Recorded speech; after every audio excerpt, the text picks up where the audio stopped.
Let's go back 3 years ago. After the doctors diagnosed me with general malaise, I came back to Seattle because the spiritual warfare had become really bad. I found a doctor who was a Christian. He ran a battery of tests to find out what was really going on with me. Immediately, he put me on medication to treat what he diagnosed as Graves' disease. According to him, I was at death's door.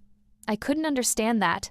I knew I had been having traumatic dreams and a traumatic background, but I didn't understand how I could be at death's door. He also wanted to examine my brain. They performed a brain scan and told me I had PTSD. They explained that my fight-or-flight response center was functioning separately from the rest of my brain. The first question they asked me was, "Did you ever serve in the military?" I said, "No." "I've never served in the military." Yes, I grew up in a home with domestic and emotional violence, but I had never experienced combat. Even so, they looked at the scans and said I clearly showed PTSD symptoms. At that point, I still didn't understand what was happening. Graves' disease doesn't run in my family. Now I had Graves' disease. They put me on metoprolol to deal with the hyperthyroidism. I also had to see an endocrinologist. On top of that, I was experiencing heart arrhythmias, especially at night. So now I had multiple medical diagnoses. They tried treating all of it with medication. It didn't really solve anything. I stayed on the medication for about 6 months. Then I reached a point where I desperately needed relief. Another issue I was dealing with was my weight. No matter how little I ate, I carried weight. If someone looked at me, they would probably think I was eating 2 or 3 large plates of food every day. I wasn't. Because I listened to bad advice and body-shaming guilt that came from my mother, I decided to have gastric sleeve surgery. The doctors advised against it. I did it anyway. Bad decision after bad decision.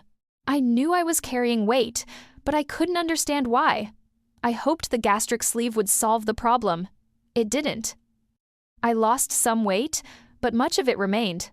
Looking back, I believe my cortisol levels were through the roof. Imagine being terrorized every single night under constant fear. Your body stays under constant stress. Of course, your body struggles. I'm amazed I'm still standing. I'm amazed my mind is still sound. Only God could have sustained me through that level of torment.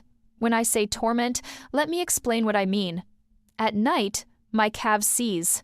My muscles cramped with what felt like Charlie horses or a throbbing heartbeat. I experienced intense burning sensations inside my body, almost as though someone had placed me over an open flame. My heart would race. Then I would be forced into lustful emotions while I slept. That constant cycle of abuse followed by pleasure is deeply manipulative. It's narcissistic and abusive. It conditions the mind. At one point, I couldn't even look at something innocent without immediately experiencing sexual arousal. I could look at a newborn baby or a puppy. Sexual thoughts. Nothing innocent stayed innocent. Everything became sexual. That's how perverted it had become. I knew I was in trouble. I was completely alone. I couldn't tell anyone what was happening to me. The only one who has shut that down is Jesus Christ. I'll say that again. Jesus Christ. Let me add an observation here. My pastor had a baby. I've never shared this part before. As much as I love children, that little girl would not come near me. She simply wouldn't. I was kind, gentle, and loving toward her. She still wouldn't come near me. That hurt. I wondered why. Do you know when she finally began coming to me? When my deliverance began. That's when she started allowing me to hold her. Her mother couldn't understand it. She kept saying, "You're such a kind person. I don't understand why she wouldn't come to you." If I were talking to her today, I'd tell her exactly what I believe now. Pay attention to your child. Watch who your child naturally gravitates toward. Watch who your child instinctively avoids. During that period of my life, children avoided me. No matter how much I loved them, they stayed away. I would never have harmed them. Never. But they didn't come near me. That hurt deeply. Today, I believe they were discerning something I couldn't yet see. When that little girl finally let me hold her, I knew something had changed. I knew my deliverance had begun. So I tell parents this. Pay attention to your children. Notice who they feel safe around and who they don't. Now, if you've had children after taking the vaccine, I don't know. I'm simply telling you what I've observed. Where I worked, there were several women who had absolutely no intention of ever having children. They openly said their dogs were their babies. Then, within a relatively short period of time, every one of them became pregnant. Every single one. I don't know why. I can't explain it.